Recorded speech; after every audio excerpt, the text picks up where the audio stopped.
말씀을 이어받아 오늘 저희가 요한복음 여러분들이 잘 아시는 말씀입니다. 오병이어 사건인데요.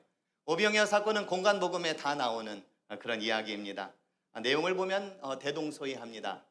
그런데 요한복음만이 유독 다른 점이 있습니다. 이야기 속에 등장하는 한 아이입니다. 이 아이는 요한복음에만 나옵니다. 몇 살 정도의 나이일까요? 아이에 해당되는 헬라어 원문에 의하면 한 5세에서 10세 정도로 이렇게 봅니다. 그리고 보통은 한 7, 8세 정도로 이렇게 생각을 합니다. 청소년이나 청년도 아닌 어린아이로 설정한 데에는 분명한 이유가 있겠다 하는 생각을 하게 됩니다. 오병이어 이야기를 다루고 있는 다른 복음서에 보면 음식은 그냥 원래부터 있었거나 다른 제자들이 가지고 있었던 것으로 나옵니다. 요한복음만이 음식의 출처를 한 어린아이로 특정하고 있습니다. 왜 요한복음은 다른 복음서에는 나오지 않은 어린아이를 등장시킨 걸까요? 그것은 요한복음 전체가 가지고 있는 역설의 구조와도 관련이 있습니다. 말하자면 말씀이 육신이 되고 빛이 어둠 가운데에 들어오고 물이 포도주가 되고 죽어야 살아나고 십자가가 영광이고 그리고 어린아이를 통해 5,000명을 먹이고 모두가 다 계산이 되지 않습니다. 어떻게 그런 일이 있을 수 있는지 논리적으로 설명이 불가능합니다. 그런데 예수님께서 하신 일입니다. 예수님의 손을 거치면 충만함으로 전환이 됩니다. 말씀으로 충만하고 빛으로 충만하고 양식으로 충만합니다. 그리고 영과 생명으로 충만합니다. 예수님의 충만함은 쓸데없음에서 시작이 되었습니다. 모든 사람이 죄를 범하였음에 하나님의 영광에 이르지 못했던 쓸데없는 세상, 그 가운데에 하나님께서는 예수 그리스도를 이 땅에 보내주심으로 멸망받을 쓸데없는 세상을 구원해 주셨습니다. 그리고 겨우 어린아이라고 하는 쓸모없음, 고작 보리떡 5개와 물고기 2마리라고 하는 쓸모없음을 가지고 5,000명을 배불리 먹이고도 남았습니다. 5,000명은 여성들과 어린아이들의 숫자를 뺀 남성 장정들만의 숫자를 고려해 본다면 쓸모없는 것으로 쓸모없는 사람들까지 배불리 먹여준 셈입니다. 우리는 쓸모를 중요시 여깁니다. 충분하지 않으면 시작하지 않고 잘할 수 있으면 쉽게 하지 않습니다. 잘할 수 없으면 쉽게 하지 않습니다. 계산이 되지 않으면 시도조차 하지 않습니다. 안드레가 그런 제자였습니다. 오늘 설교 제목인 안드레가 한 말은 새한글 성경이 번역한 말입니다. 무슨 쓸모가 있겠습니까? 무슨 쓸모가 있겠습니까?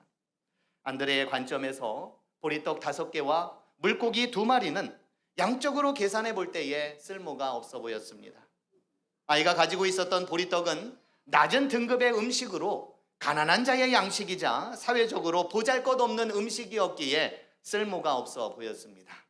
그리고 그 아이는 있어도 없는 사람 취급당했던 쓸모없는 아이였습니다. 안드레는 예수님께 이렇게 말했습니다.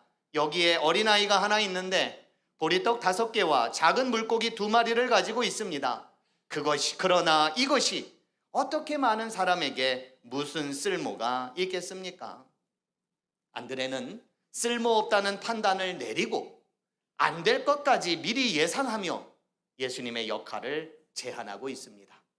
그럼으로써 예수님의 기적을 도리어 막으려 하고 있는 모습입니다. 쓸모없음이 문제가 아닙니다. 쓸모없다는 판단으로 하고자 하는 일을 거두게 만드는 것이 문제입니다. 진짜 문제는 쓸모의 계산과 판단이 예수님이라고 하는 변수를 제외시키고 하나님이 하실 일마저도 밀어낸다는 것입니다. 오늘 사랑스러운 아이들과 함께 예배를 드립니다. 이 아이들을 보며 어느 누군들 쓸모가 있냐 없냐를 생각하며 미래를 논할 사람은 하나도 없을 것입니다. 그러나 이들 역시 세상이 제시하는 쓸모의 기준에 따라 쓸모없음으로 인해 좌절할 때가 올 것이고 낙심할 때가 올 것이고 절망할 때가 올 것입니다. 그러나 분명한 것은 하나님께서는 필요하신 대로 사용하신다는 겁니다. 어떻게 쓰여질지는 모릅니다. 다만 예수님의 손에 들려지는 귀한 인생이 되기를 간절히 축복드립니다. 하나님께서 하실 일을 판단하지 않고 있는 것을 그대로 내어놓을 수 있는 그런 사람, 그런 어린이들이 되기를 축복드립니다. 언젠가 쓸모없음은 우리의 현실이 될 것입니다. 그러나 쓸모없음에도 예수님께 내어놓을 수만 있다면 충만함으로 채워주실 줄로 믿습니다. 좀 전에 전장기 전도사님께서 어린이 설교를 통해 우리가 함께 나눌 때에 기쁨과 사랑으로 가득 채워진다고 하였습니다. 오병이어의 충만함의 시작은 나눔에 있었습니다. 아이가 손을 펼쳐 자기의 것을 내어놓을 때에 충만함에 이르렀습니다. 어린아이가 가진 음식은 그 아이의 한 끼 분량의 작은 양이었습니다.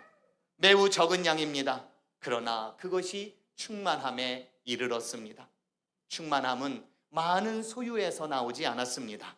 적지만 나눔에서 비롯되었습니다. 만약 아이가 손을 펼치지 않았다면 충만함은 시작되지 않았을지도 모릅니다. 그런데 중요한 것이 있습니다. 나눔과 충만함 사이에 계시는 예수님입니다. 칭찬받을 만도 한 어린아이는 9절에서 잠시 언급된 이후에 더 이상 나오지 않습니다. 예수님의 칭찬을 받을 만한데 그것도 안 나옵니다. 칭찬을 받지 않아도, 자기 이름이 알려지지 않아도 어린아이는 내어드리고 떠났습니다. 음식의 양이 얼마가 되든, 현재 밥을 먹어야 할 사람이 몇 명이 되든 아랑곳하지 않고 드리고 사라졌습니다. 마치 이제부터는, 지금부터는 예수님께서 하실 일입니다 라고 말하고 떠나는 것만 같습니다. 어린아이의 내어드림, 그것은 맡김입니다. 예수님께 맡기는 것입니다. 맡긴다는 것, 그것은 포기하는 것이 아닙니다. 이 아이를 보십시오. 자기가 할 수 있는 최선을 다했습니다. 손을 폈습니다. 그리고 작지만 내어놓았습니다. 그리고 나머지는 예수님께 맡겼습니다. 우리도 그렇게 할 수 있습니다.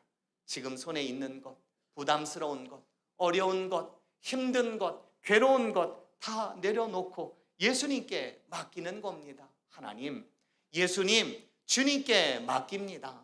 내 삶도, 내 인생도 주님께 맡깁니다. 주님, 책임져 주십시오. 오늘 이 자리에 있는 사랑스러운 아이들을 한번 보십시오. 지금은 비록 작지만, 지금은 비록 어리지만 세상의 기준으로 보면 쓸모가 없는 것처럼 보일 수도 있지만, 그러나 이 아이들이 예수님께 맡겨진 인생으로 살아간다면 어떻게 쓰여질지는 아무도 모릅니다. 예수님만이 아십니다. 그리고 이것은 어린아이들만의 이야기는 아닐 것입니다. 저와 여러분들의 이야기이기도 합니다. 지금 내 모습이 부족해 보일지라도, 지금 내가 세상의 기준으로 쓸모없어 보일지라도 그것은 자기만의 생각입니다. 보리떡 5개와 물고기 2마리를 그저 예수님께 드렸던 것처럼 우리의 인생도 예수님께 내어놓을 수 있는 인생이 되기를 바랍니다. 손을 펼치시고 내어놓으시고 그리고 예수님께 이렇게 한번 말씀해 주십시오. 예수님, 이제부터는 예수님께서 하실 일입니다.